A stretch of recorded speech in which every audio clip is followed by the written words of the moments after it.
Hello everybody, this is Matador again from freetradingvideos.com. It's 4:30 p.m. Eastern Standard Time, Thursday, June the 3rd.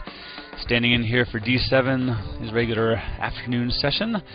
And this symmetrical triangle we had formed during intraday actually failed out to the south. We saw it this afternoon around noon, testing the 110.20/110 mark. Very nice move down into an area of support. If we zoom out here, we can see that level.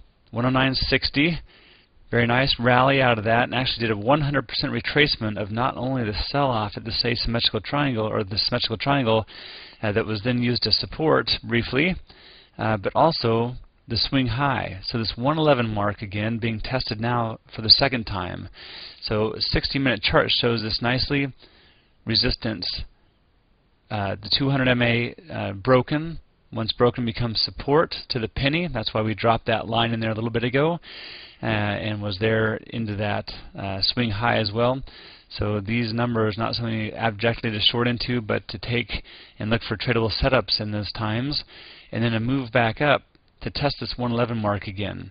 So technically, everything's working out just as it should. A lot of great opportunities in there. And on a daily chart, again, you already know what we're fighting. Zoom in here so you can see it nicely, but it's the 200 MA also on the daily chart. So we've been talking about this resistance all day long, not wanting to trade abjectly long into that or short into levels of support, but a couple of really good intraday opportunities in here today as the markets vacillate around economic news. And now we've got a nice little doji in here. So we'll have to see if we can hover around this 111 mark and make a run at the next logical spot of resistance, which to my eye on the 60-minute chart, zoom back out here and see if we can get enough data to see, is the 112. That's an easy one. So 111 break, 112 gap fill, swing high, symmetrical triangle breakdown. Beautiful. So that would be a nice goal for tomorrow if we can get it. Maybe asking a lot on a Friday, but we'll see as we get into the summer also. Support levels well defined as well. We can talk about that. So the 110.50, let's zoom into a 15-minute chart here. 110.50, just a little bit here. 110 definitely right through here, and then of course this 109.50 area we have drawn in as the rising 100 MA catches up with that on a 15-minute chart. So very nice. I like to see this. Take a little quick look at the Dow. Very similar, just not quite the 100% retracement we saw of the S&P. And the Qs did a better than a 100% retracement of the run-up. So relative strength within that, and a divergence between the broad markets intraday here. On a daily chart, you would see that as for a reason of that, because we're not fighting the 200 MA here. Big red has already been taken out and actually used as support a little bit, even though we tested through it a couple times.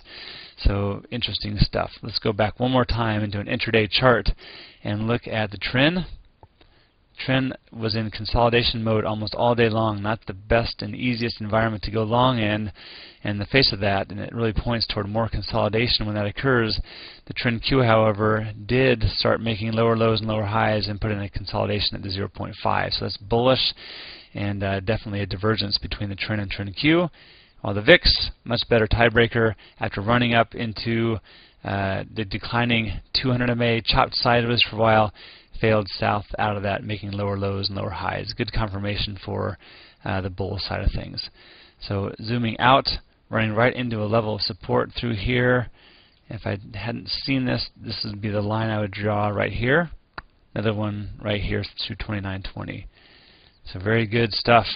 Well, I hope your trading day went well today. We look forward to being with you tomorrow to do the same thing all over again, giving you an idea of the broad market action so you can better choose and view your relative strength and weakness stocks that you're trading in, if you're not trading in the ETFs themselves or futures. So take care, everybody. Have a great rest of the night, and we'll talk to you soon.